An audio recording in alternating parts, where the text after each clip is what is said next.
Olá, queridos, graça e paz, tudo bom com vocês? Então, estou passando aqui para deixar um esclarecimento, um pronunciamento meu a respeito dessa notícia que foi publicada ontem pela revista Comunhão e hoje por alguns canais de notícias cristãos a respeito do diagnóstico que eu recebi. Vou contar um pouquinho para vocês da história. Em setembro de 2022, eu fui fazer um exame de rotina, porque eu tenho que estar sempre olhando, vendo questão de sangue, taxas de triglicerídeos, colesterol, por questões de minha família, minha família de pai tem um histórico de problemas cardíacos. Então, meu avô infartou com 51 anos, meu pai também com 51 anos, então aquela coisa de você vir acompanhando as taxas e tudo. E quando o meu cardiologista, o meu clínico, o médico que estava me acompanhando nesse check-up que eu estava fazendo, percebeu uma alteração nos meus linfócitos. E ele falou: Emerson, os seus linfócitos estão bem alterados, você tem alguma inflamação? Está sentindo alguma dor? Está com alguma íngua?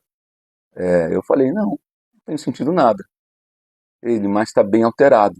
Então vamos repetir esses exames. E assim eu fui repetir os exames e os linfócitos vieram mais alterados ainda.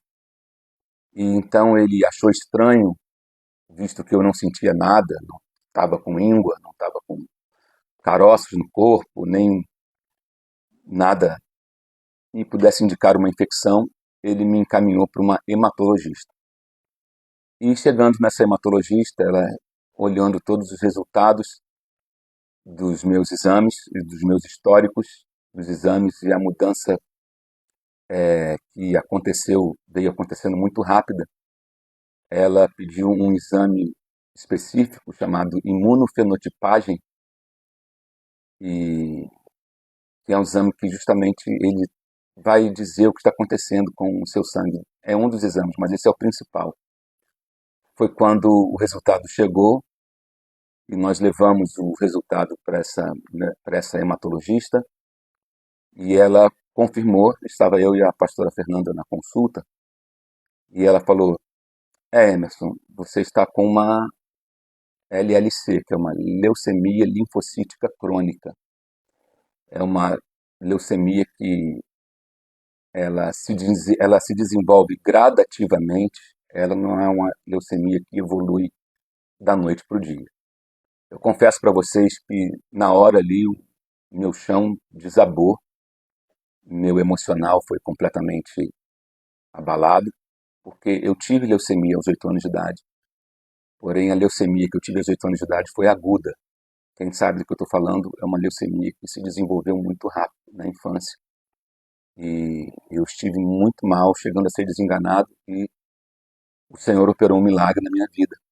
Meus pais podem contar melhor isso do que eu, porque eu tinha apenas 8 anos de idade, e meus pais têm os detalhes de tudo o que a gente passou, mas eu lembro de tudo na minha mente, do sofrimento que eu passei. E ela falou: olha, você vai ter que conviver com essa doença e acompanhando os sinais do seu corpo. Mas, como a gente sempre faz, e eu recomendo fazer, que é ir atrás de uma segunda opção. Foi aonde eu fui para o Hospital Albert Einstein, em São Paulo, levando todos os meus históricos de exame, levando o laudo dessa hematologista que eu fui, e chegando no Hospital Albert Einstein em dezembro de 2022, no setor de hematologia do Albert Einstein, foi confirmado o diagnóstico de leucemia linfocítica crônica. E a orientação foi de que eu acompanhasse, que eles não tinham nada que pudessem fazer na hora, porque os meus linfócitos estão evoluindo, mas de maneira lenta. Então, se eles entrassem com qualquer tipo de tratamento, o meu corpo teria muito mais efeitos colaterais do que como eu estou hoje. É uma leucemia que ela não dá muitos sintomas, os sintomas que eu sinto às vezes são cansaço, um cansaço extremo e um suador noturno. Tem dias que eu suo muito à noite, a ponto de encharcar um travesseiro, né? E às vezes uma exaustão que não tem hora para chegar, simplesmente chega. Eu fico exausto e eu tenho que parar o que eu estiver fazendo e tenho que me recolher, tenho que deitar, tenho que descansar.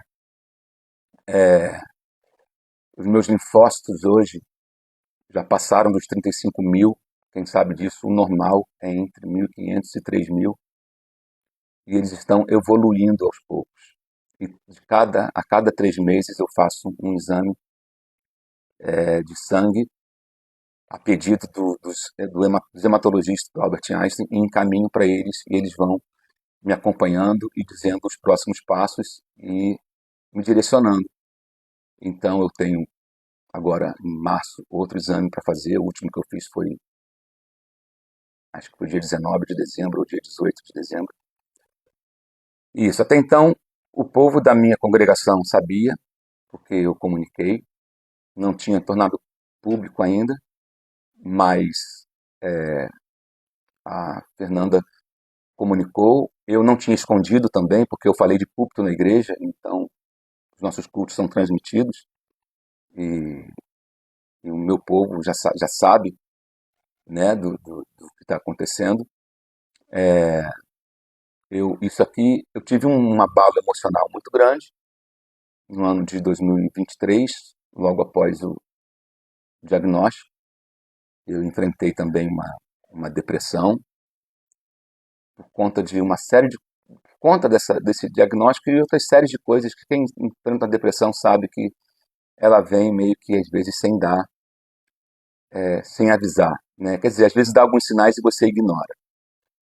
Mas eu estou bem, eu continuo crendo na cura completamente, continuo crendo que o Senhor é o Deus que nos sara, é o Deus que nos cura, que levou sobre si as nossas enfermidades. Eu creio, como diz ali em Marcos 6,56, e ele curou todos aqueles que tocavam nele, todos aqueles que tocavam em Jesus eram curados. E independente do que aconteça ou na minha vida, a minha fé e a minha esperança, elas estão firmadas no Senhor, como diz o hino antigo, a minha fé e meu amor estão firmados no Senhor.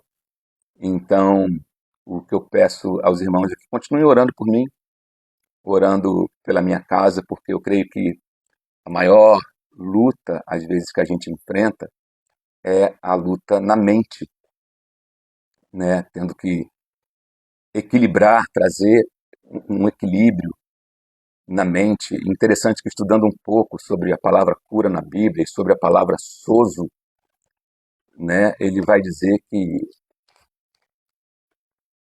sozo, estava lendo aqui, tem a ver com cuidar da nossa sanidade também, né? Então, isso é algo interessante, que é um desafio, é a gente às vezes manter. Estou procurando o que eu estava lendo aqui, mas a página virou, eu não estou achando aqui. Salvar. O verbo mais comumente traduzido para salvar, sozo, nos dá a ideia de integridade ou sanidade perfeita. Então, esse desafio da gente manter o nosso equilíbrio, né, mental, emocional, é um desafio diário. Tem dias que você está se sentindo um super-homem, tem dias que você se sente completamente fragilizado e a gente tem que cuidar muito bem, administrar. Eu louvo a Deus pela esposa que eu tenho. A minha mulher, ela é uma guerreira. A minha mulher, eu sou muito grato a Deus pela esposa que Ele me deu. Meus filhos, o Isaac e a Laura, eles oram por mim constantemente. O Isaac liga para mim da faculdade para orar comigo. Os irmãos da igreja, a igreja que eu pastoreio. Eu tenho ovelhas preciosíssimas que oram por mim, que cobrem a minha vida.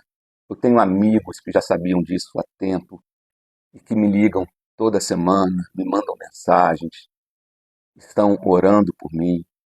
Então, eu quero aqui, como isso tornou público, que vocês ouvissem de mim o que realmente está acontecendo.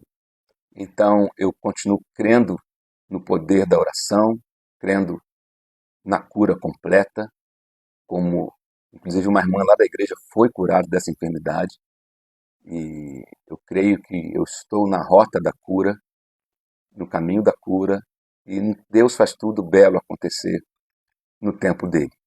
Então o meu pedido a vocês é que continuem orando por mim, cobrindo a minha casa de oração, para que o Senhor nos fortaleça, para que o Senhor nos fortaleça, né? Porque o dia mal, quando a gente fala de dia mal, o dia mal chega para todos. Quando eu estou falando de dia mal, não estou sendo fatalista. O dia mal é aquele dia que às vezes a gente não está bem, né? Mas a gente precisa levantar da cama, levantar a cabeça e encarar os desafios.